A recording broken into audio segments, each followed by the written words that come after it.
Hey, good to see you. Thanks for coming. This is another episode of Wireframe, and today I'm going to be talking about information gatekeeping. Admittedly, I don't have much of an intro for you today because this is the third Wireframe this week, so there isn't a lot of updates when it comes to things that are going on during the week or afterwards. I literally did an episode yesterday. So we're really just going to jump right into it, doing a really quick one, of course, because it is Friday, and it's 5 o'clock somewhere, and it's 5 o'clock right now. Right, so I want to talk about information gatekeeping for two reasons. One of those reasons is that there was a post that was made, I guess overnight last night or this morning, that raised this thing about conferences. Specifically, tech conferences is the one that I'm obviously a part of. But one of the things that this person was saying was to make sure that you are paid to speak at these conferences. And I disagree with that very deeply. And I disagree with that from my own personal experience. Because some of the only times that I've been able to speak is for free. And the fact is that I know people think that I'm a voice that's out there that they recognize, and they think that I'm being paid for a lot of these things. And admittedly, I think I've only been paid once to speak. And for full disclosure, for Converge later this year, I'm supposed to be paid for that as well. Okay. So the one that happened in 2023, which was Clarity, that's where I spoke on stage for the first time as a paid speaker, and that was 2 years ago. I've not been on stage speaking since then. Okay, I've been on meetups, right, online. I've done some panels, all of that free. Okay, and I think that's important in order for us as a community to get ideas out there, right? If we only heard from people who were getting paid, you would hear the same ideas over and over and over again from the same people. And that's the thing that's really grinding my gears about all this, is that we do hear from the same people over and over and over again. And we put this guise over that we're getting diversity by making sure that there's less white cis males on stage, and making sure that there's more of, this nationality and this minority and this stuff. And don't get me wrong, I want diversity. In fact, one of the things that I believe is super paramount from my growing up in New York City is having a diverse group of people around me. That's huge. However, stop making it the same people, right? I have nothing against Dan Mall. Absolutely nothing. I think he's fantastic. He's a wonderful speaker. I am sick of seeing him on stage. Period. Okay? I'm sure what I'm saying right now is not going to stop anyone from putting Dan Mall on stage again. He's going to do fine. And I wish him the best in everything that he does. And I think he's very successful in what he does. But me, personally, I'm sick of seeing it, right? I want someone new on stage. And I've actually talked to Dan about this. I sat with him at Config in 2023 at dinner, just me, him, and my wife.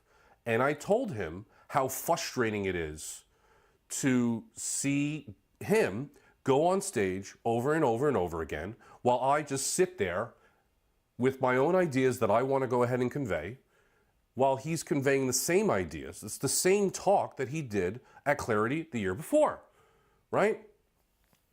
And admittedly, his feedback with that is that he was obviously empathetic to it, but there's another part of that, what I've heard from other speakers as well, which is you also need to get butts in seats. And some of those butts in the seats need to have what is effectively celebrities, right? Dan Mall in our world is a celebrity. I, apparently, am not, which is fine. I don't want it, I don't necessarily need it, but I do want opportunities to be on stage, right? And that's the thing that I'm missing all of this time. And the reason why I'm bringing this up in particular is that I have a conference that I really like going to. And in fact, they come to New York every once in a while. And I've been to this conference. I've spent my own money paying for tickets for this conference. Thousands of dollars to go to this conference. And at this point in my career, I believe that I'm an expert. I'd like to think so. I like to think I'm an expert enough such that I have a company ready to pay, excuse me. I have a company ready to pay for me to fly overseas to speak in another country on my expertise, right? So it doesn't make any sense to me why you wouldn't just put me on stage here in New York, right? And that's the thing that bothers me a lot. When, especially since I'm not asking for any money, right? If it's a matter of like, oh, we don't want to pay you, I don't care. I want my ideas to be available to a different circle than my circle is currently, okay? Because right now, as many people do when they're trying to show ideas and share them, they have this immediate circle. And to break out of that circle to a new circle is very valuable. And that's when I'm going all the way back to people who say, you know, you need to be paid for a conference. Absolutely not, right? Because the value in sharing your ideas to a new circle, to then have those ideas grow in that circle, there's value in that, okay? And I analog this to the same kind of thing as people like finding a job. Like there's a whole bunch of discourse out there about finding a job and making sure if you do work for the company that you get paid for it, etc. If your livelihood is at stake, you need to do whatever you got to do, right? It's very rare that you have the opportunity to just say, no, actually, that's okay, I won't do that, right? Maybe in the beginning you think that you're good enough for that, but I know people who have been hunting for a job for 2 years, right? That's too long. And in my opinion, again, at that point, I'm doing above and beyond, right? I'm doing whatever is necessary in order for me to land that job, right? And as soon as I realize that that job's not going to pan out, we're done, right? Because you have to cut your losses immediately. So there's a different mindset, obviously, when you are, going back to the speaking, regularly on stage, right? If you're regularly on stage and you have the opportunity to go ahead and say, you know, they're not paying me, I'm not going to go ahead and talk. Good for you. Honestly, really good for you, right? However, if you don't have those opportunities, you're going to take what you can get. And if what you can get is free, take it, right?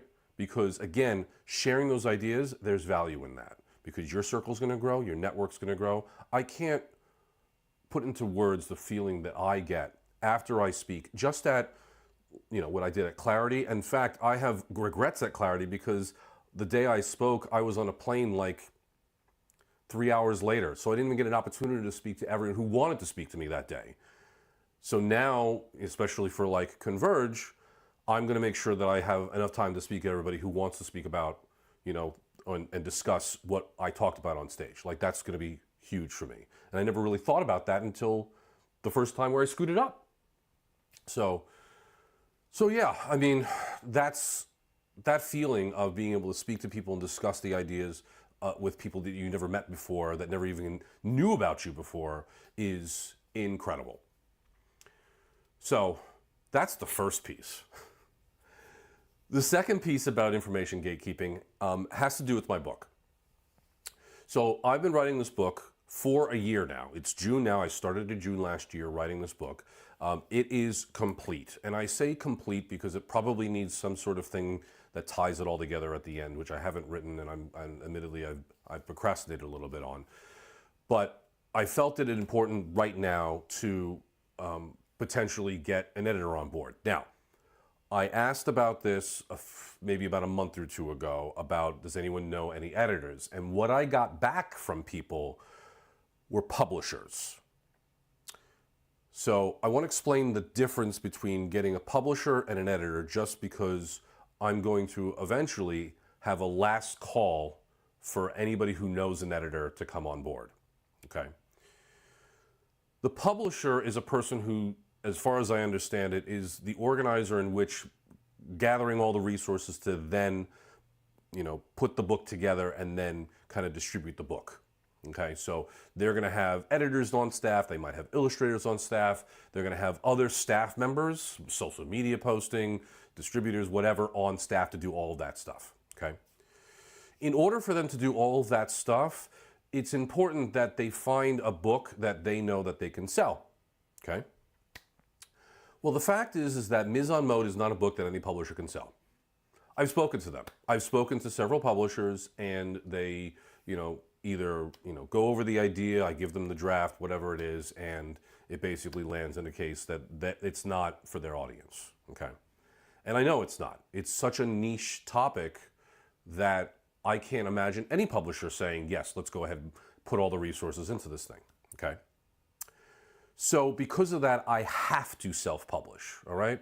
And I say that, again, speaking with publishers, them not being interested, and if there's somehow a publisher that wants to prove me wrong, come on board, let's talk, but ultimately, I'm not going to get a publisher. That's the reality of it, okay? So I'm going to have to self-publish. That means that I need to do a lot of stuff myself. Now, there are two things in the realm of the book that I'm uncomfortable doing myself. The first thing is illustration. It's important for me that illustrations are consistent and they are similar across, the way that they look. And I'm just not good at illustration. If I really sat down and tried to bang it out, maybe I would get like something half as good as a professional illustrator. But the fact is that it's much better for me to just pay one, okay?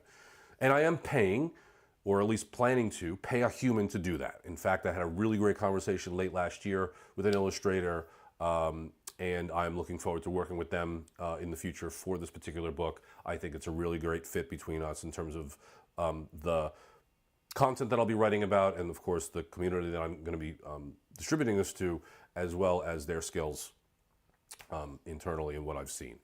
So that's all set. However, that's like $2,000 to $3,000. That's basically going to go in the tubes, okay?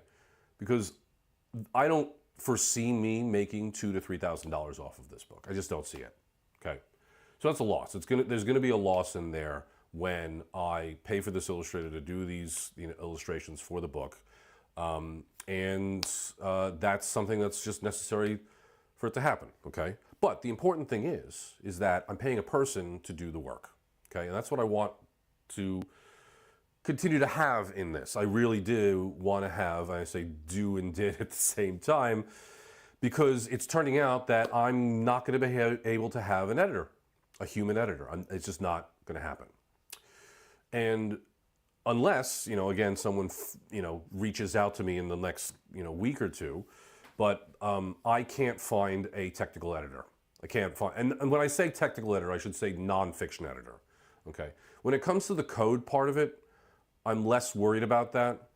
I do have someone who reached out to me that I know that is available, let's say, to be a second pair of eyes for the technical part of it, which is cool. But when I really need someone in terms of the technical book writing, nonfiction reference scope to look at this book professionally. And I can't find anybody, right? People have given me people to talk to. They've been busy, unresponsive.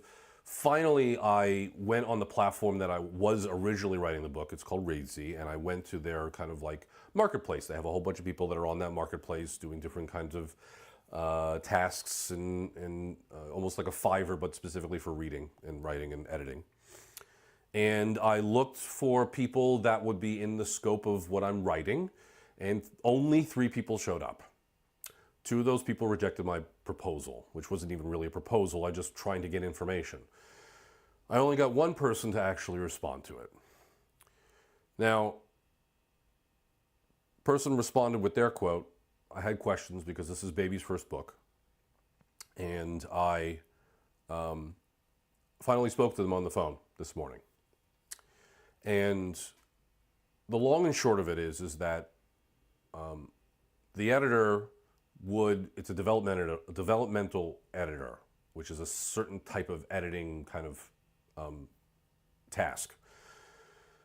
And what they would basically do is they would read the manuscript, right? They would read the whole way through with basically no context or anything like that. Then they read it a second time and then add their notes to make sure that things are cohesive and understandable and things flow properly, et cetera, et cetera. Not really any copywriting in there, not really any line editing, so they say in there, or copy editing. Copy editing is what they're doing, or not doing, I should say. It's very much making sure that it makes sense. That's basically the whole thing. Now, when I did talk to publishers, when they would set me up with an editor, what they told me was that I would be working with the editor. So I would, provide the manuscript to the editor. Editor would make some suggestions. I would update with the suggestions one way or the other, and then of course, send it back and go back and forth until we get to a nice spot where everyone's basically happy.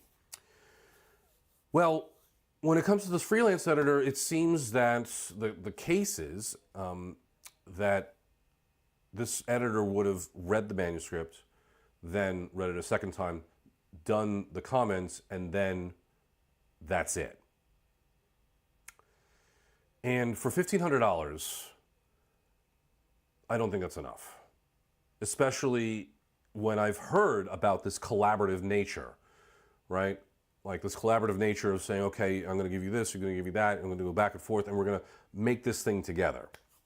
And it just looks like, they kind of give you like a lifeboat and say, okay, good luck, Godspeed, right? And I just don't feel good about that.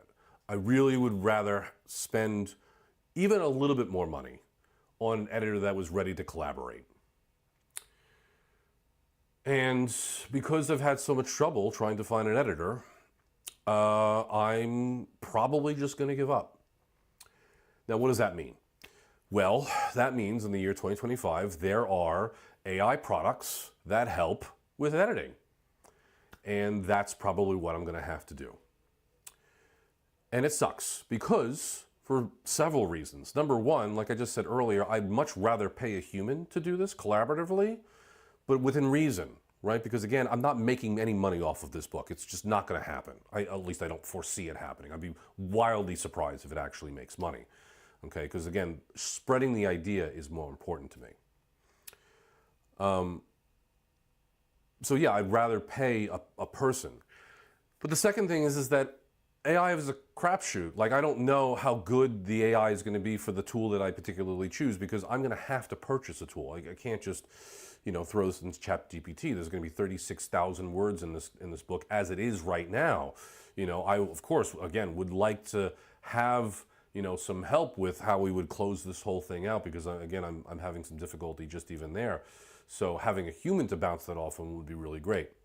Now, speaking of humans, by the way, I do have a whole bunch of trusted readers that are on deck to help with this book and to read it and etc. The book, according to the word count, is only about a 3-hour long read.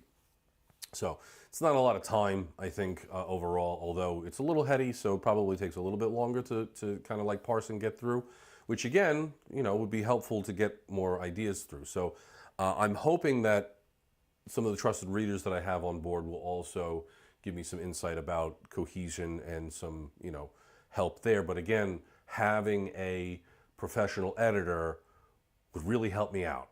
And I'm willing to pay reasonable amount of money for that collaboration. I'm not willing to pay someone who's just going to go ahead and leave me out to dry after getting their check. That's the thing that I feel bad about, So that's the story. And going back to what I was talking about, information gatekeeping, is that you see these publishers are out there that obviously they want to make money, but at the same token, there are ideas out there that we haven't heard of that we won't hear through the normal channels because they don't have the ability to go through those channels, right? I happen to be well off enough such that I can throw down several $1,000s to make this happen. There are ideas that are out there that don't have that luxury. And that sucks, right? And I think the internet is good and all in terms of being able to share ideas in ways that we've never been able to do it before. So in that way, I think there's something really great behind that. But something has to change. And I don't know what the answer to that is. I really don't. I wish I did. But I want to just call out the fact that there is information gatekeeping that's going on out there. Whether it's from seeing the same faces over and over and over again in a conference, right? Or people having such difficulty to get their ideas through another medium that's not the internet, right? To need to do things that where they would want to work with a person, but they can't because no one wants to, right? You're not good enough or not interesting enough or we can't sell it, right? It's exhausting. So that's what I wanted to talk about today. It's been really frustrating with me in terms of just trying to present ideas out there. That's a lot of the reason why I've made this show in particular, just as another avenue to get ideas out and shared, especially ones that are not beholden to another company, right? I mean, that's the big feedback that I have all the time with Config, right? It just ends up being some Figma timeshare, for several days, right? And in fact, I know of a story of a group of people who were asked to speak at Config that Figma asked them to speak and on a specific topic that of a specific feature that's in Figma.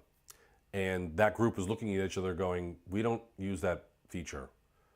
But they said okay just to be on stage, right? And that's kind of what I'm talking about like doing what you got to do to be on stage and share ideas, right? If you got to go ahead and sell out on a Figma feature just to be on stage and share some ideas, do it, right? I don't have that opportunity, clearly. I've submitted to Config several times now, and they've rejected every single time. So here's the scoop, though, okay? For as long as I'm making money, I will be on your stage. As long as you get me there and put me up, you don't have to pay me to be on stage. Said it here first, okay?